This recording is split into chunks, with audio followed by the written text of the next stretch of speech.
जुहार TPL news आपण मन स्वागत करछि मो सागर जेना। असंतु देखिबा प्रमुख खबर। डुंगरीपाली लिटिल एंजल पब्लिक स्कूल रे अग्निशम विभाग तरफ एक अवेयरनेस कार्यक्रम अनुष्ठित हो जाइए। फायर ऑफिसर रश्मि रंजन बारिक अध्यक्षतार यह कार्यक्रम लिटिल एंजल पब्लिक स्कूल परिसर में अनुष्ठित होता। किपरि लगी निया को यथाशीघ्र आयत्त करवा, प्रेजेंट माइंड लगाई निया लिभा सामग्री व्यवहार करी निया को आयत्त करने सहित बड़ अघटन रक्षा पाइबा से विषय छात्र छात्री मानक फायर ऑफिसर माने प्रैक्टिकल करी देखाइबा सह छात्र छात्री को मध्य शिखाइथिले।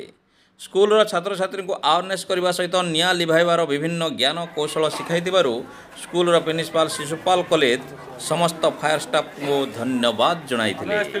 डुंगरीपाली फायर स्टेशन रु मैं लीडिंग फायर रश्मि रंजन बारिक आम आसलु ये लिटिल एंजल पब्लिक स्कूल के किसी नियार अवेयरनेस और तार सुरक्षा केमती नियाटा लगी ना पार्बा से विषय आलोचना करवा लगी पिला मान को बुझावा लगी आसी।